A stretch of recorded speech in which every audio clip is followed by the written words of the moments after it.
Le monde des séries novellas nous fait rêver avec ses histoires d'amour, ses rebondissements et ses personnages inoubliables. Mais derrière les paillettes et les projecteurs, certaines stars ont vécu des drames bouleversants. Aujourd'hui, nous vous présentons 10 célébrités des novellas qui ont malheureusement perdu la vie à cause du VIH/SIDA. Un hommage à leur talent et un rappel de l'importance de la prévention. 1. Rodrigo Roa de Negri. Ce nom ne dit peut-être pas grand-chose aux jeunes générations, mais il reste gravé dans l'histoire de l'Amérique latine comme un symbole de jeunesse, de rébellion, et de tragédie. Né au Chili en 1967, Rodrigo n'était pas un acteur de novella au sens classique du terme, mais il faisait partie de cette génération de jeunes artistes prometteurs qui touchaient déjà les écrans, notamment dans des courts-métrages et des productions locales. Il rêvait de devenir une grande star des arts visuels. Un destin qui malheureusement a été brisé bien trop tôt. Exilé aux États-Unis avec sa mère à cause de la dictature de Pinochet, Rodrigo grandit loin de son pays, mais revient en 1986 pour documenter les mouvements de protestation contre le régime militaire. C'est là que tout bascule. Lors d'une manifestation, Rodrigo est arrêté par une patrouille militaire. Avec un autre jeune manifestant, il est battu, aspergé d'essence et brûlé vif. Son agonie durera 4 jours. Il meurt à l'âge de 19 ans. C'est après sa mort qu'une rumeur terrible commence à circuler. Certains affirment que Rodrigo était séropositif et que cela aurait influencé la manière dont il a été traité par les militaires chiliens. Bien que cela n'ait jamais été officiellement confirmé, ces accusations ont mis en lumière un autre fléau de l'époque. La stigmatisation du VIH/SIDA. Dans les années 80, la peur du virus était telle qu'elle justifiait, aux yeux de certains, les pires traitements. Rodrigo n'a peut-être pas eu le temps de briller dans les grandes novellas internationales. Mais son histoire, entre art, courage et souffrance, nous rappelle combien de jeunes talents ont été emportés trop tôt, parfois dans l'indifférence ou le silence. 2. Marlia Pera, ce nom évoque immédiatement l'élégance, la puissance et la finesse du jeu d'actrice. Véritable icône des telenovelas brésiliennes, elle a marqué plusieurs générations par son charisme, sa voix singulière et sa capacité à incarner aussi bien la femme douce que la matriarche autoritaire. Avec plus de 50 ans de carrière, Marlia était une référence incontournable du petit et du grand écran brésilien. Elle est notamment connue pour ses rôles dans des telenovelas à succès comme Brega et Chic, Tieta, Cenoura do Destino ou encore Tititi. Son talent était tel que le prestigieux New York Times l'avait décrite comme l'une des meilleures actrices du monde, en 1985. Mais derrière cette brillante carrière, Marlia Pera a vécu ses derniers jours dans une grande discrétion. Officiellement, elle est décédée en décembre 2015 des suites d'un cancer du poumon, après plusieurs années de lutte silencieuse contre la maladie. Pourtant, dans les années qui ont suivi sa disparition, certaines rumeurs ont circulé dans les coulisses du show business brésilien, suggérant qu'elle aurait aussi souffert de complications liées au VIH/SIDA. Ces rumeurs n'ont jamais été confirmées par sa famille, ni par les médias officiels, mais elles ont relancé le débat sur le silence autour de certaines maladies dans le milieu des stars. Si ces rumeurs restent sans preuve, elles traduisent néanmoins une réalité douloureuse. De nombreuses célébrités, par peur de perdre leur image ou de subir des discriminations, ont choisi de cacher leur statut sérologique ou leur maladie. À une époque où le VIH était encore synonyme de honte et d'exclusion, même les plus grandes stars n'étaient pas épargnées. Marlia Pera restera à jamais une reine de la télévision brésilienne. Admirée pour son talent, sa dignité et sa discrétion. Que sa lumière continue d'inspirer et que son souvenir nous rappelle l'importance de parler ouvertement des maladies, sans honte. 3. Danton Jardim, un talent discret emporté dans l'ombre du silence. 3. Danton Jardim, une étoile filante des novellas brésiliennes, parmi les nombreux visages qui ont fait vibrer le public des telenovelas, certains n'ont eu que peu de temps pour briller. Danton Jardim fait partie de ces étoiles filantes, qui ont marqué sans faire de bruit, avant de s'éteindre trop tôt. Acteur brésilien au charme naturel, Danton était surtout connu dans les années 80 et 90 pour ses rôles secondaires dans plusieurs productions de la chaîne TV Globo, la plus grande maison de telenovelas du Brésil. Même s'il n'a jamais eu de rôle principal, son jeu authentique et sa présence attachante en faisaient un acteur apprécié par ses collègues et remarqué par le public. Il incarnait souvent des personnages jeunes, sensibles, un peu naïfs, mais toujours porteurs d'émotions. Mais derrière son sourire discret, Danton Jardim cachait une réalité bien plus douloureuse. À une époque où l'on parlait peu, voire pas du tout, du VIH-Sida dans les médias, il se savait atteint par le virus. À l'époque, les traitements étaient encore rares, coûteux et peu efficaces. Le silence, la peur du rejet, et surtout la stigmatisation poussaient de nombreuses personnes atteintes à vivre leur maladie dans l'ombre. Danton est décédé en 1995, à l'âge de 34 ans, dans la plus grande discrétion. Très peu d'hommages lui furent rendus publiquement. Même la presse spécialisée a à peine évoqué sa mort.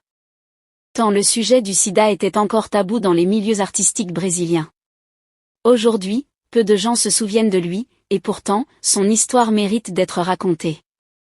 Elle symbolise le destin de nombreuses personnes, célèbres ou anonymes, qui ont perdu la vie à cause du VIH dans un silence presque total, victimes autant du virus que du regard de la société. Danton Jardim reste dans nos mémoires comme un acteur au grand potentiel, une âme sensible et un homme emporté trop tôt, sans avoir eu le temps d'atteindre le sommet qu'il méritait. Son souvenir est un appel à la compassion, à la mémoire, et à la fin du silence autour du VIH, avec plaisir. 4. Fernando Ramos da Silva, une vie brisée entre misère, talent et silence. Fernando Ramos da Silva, du rêve à la rue, le cri d'une jeunesse oubliée, il était l'un des visages les plus poignants du cinéma brésilien des années 80. Fernando Ramos da Silva, enfant des rues devenu acteur, incarnait l'espoir d'une jeunesse brésilienne en quête de lumière. Mais sa réalité fut bien plus sombre que la fiction. Une histoire bouleversante où la célébrité, la pauvreté et le drame se sont entrelacés jusqu'à une fin tragique. Né en 1967 dans les quartiers pauvres de Sao Paulo, Fernando grandit dans une extrême précarité. Très jeune, il quitte l'école pour aider sa famille. À 12 ans, sa vie bascule lorsqu'il est choisi pour jouer le rôle principal du film. Pichoté, la loi du plus faible, un chef-d'œuvre de Hector Babanco. Il y incarne un enfant des rues livré à lui-même, entre violence, trafic et survie. Ce rôle, criant de vérité, n'était pas du jeu pour lui. Il était pichoté dans la vie réelle. Le film connaît un succès international. Fernando devient une star, mais très vite, les projecteurs s'éteignent. L'industrie ne lui offre pas de nouveaux rôles, il n'a pas les moyens de poursuivre sa carrière. Pire encore, il retourne à la rue, sans soutien, ni structure. Il tente de survivre comme il peut, enchaîne les petits boulots, mais finit de nouveau mêlé à la délinquance. En août 1987, il est abattu par la police dans des circonstances encore floues. Il avait 19 ans. La version officielle parle d'un échange de tirs. D'autres évoquent une exécution déguisée, en lien avec ses fréquentations et son statut d'enfant des rues. Concernant le VIH-Sida, le nom de Fernando est souvent cité dans les débats sur les jeunes marginalisés touchés par l'épidémie silencieuse qui frappait le Brésil dans les années 80. Bien qu'aucun document médical ne confirme qu'il était séropositif, plusieurs ONG et journalistes affirment que Fernando aurait été infecté, comme beaucoup d'enfants livrés à la prostitution ou à la toxicomanie dans les favelas. Une réalité terrible et méconnue. Son histoire n'est pas seulement celle d'un acteur disparu trop tôt. C'est celle d'une société qui a oublié ses enfants, même quand ceux-ci deviennent célèbres. C'est aussi un rappel glaçant des ravages du VIH parmi les plus vulnérables, ceux qui n'ont ni voix, ni tribune. Fernando Ramos da Silva n'a pas eu le temps de devenir une star des novellas, mais il a marqué le monde avec un seul rôle, criant de vérité. Aujourd'hui encore, son visage hante ceux qui l'ont vu à l'écran. Et son nom reste un symbole du talent gâché, de l'injustice, et du silence fatal. Avec plaisir. 5. Miguel Ángel Ferré, un talent mexicain devenu une voix pour les oubliés du VIH. Miguel Ángel Ferré, l'acteur devenu militant, emporté par la vérité qu'il portait, dans le monde des telenovelas mexicaines, où l'apparence est reine et les émotions surjouées, rares sont ceux qui osent dévoiler leur vérité la plus intime. Miguel Ángel Ferré, lui, a eu ce courage.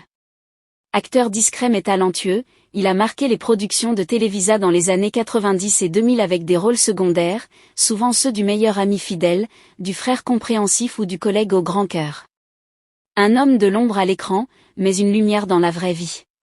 Originaire de Mexico, Miguel Ángel n'a jamais connu la célébrité internationale comme certains de ses collègues, mais dans les studios de telenovela, il était respecté pour sa rigueur, sa gentillesse et son humilité. Il jouait dans des séries populaires telles que Clase 406, Mujer, Caso de la Vida Real ou encore La Madrastra. Rien ne laissait présager que derrière ce sourire se cachait une guerre personnelle difficile. C'est au début des années 2000 qu'il décide de briser le silence. Miguel annonce publiquement qu'il est séropositif. Un acte courageux dans un pays où le VIH reste encore très stigmatisé, surtout dans le milieu artistique. Il devient alors l'un des rares acteurs de novella à assumer son statut et à se transformer en militant de la sensibilisation. Il participe à des campagnes d'information, intervient dans des écoles, donne des conférences et travaille avec des ONG pour lutter contre la désinformation. Son discours est simple mais puissant. Le VIH n'est pas une condamnation, c'est un combat. Et personne ne devrait le mener seul. Malheureusement, malgré les traitements, Miguel André El Ferré développe des complications liées à son système immunitaire. Affaibli, il continue tout de même à jouer de petits rôles à la télévision, mais son état se détériore. Il s'éteint en 2011, à l'âge de 44 ans. Sa mort n'a pas fait grand bruit dans les médias. Pas d'hommage officiel, pas de couverture de magazine. Pourtant, il a laissé une empreinte unique.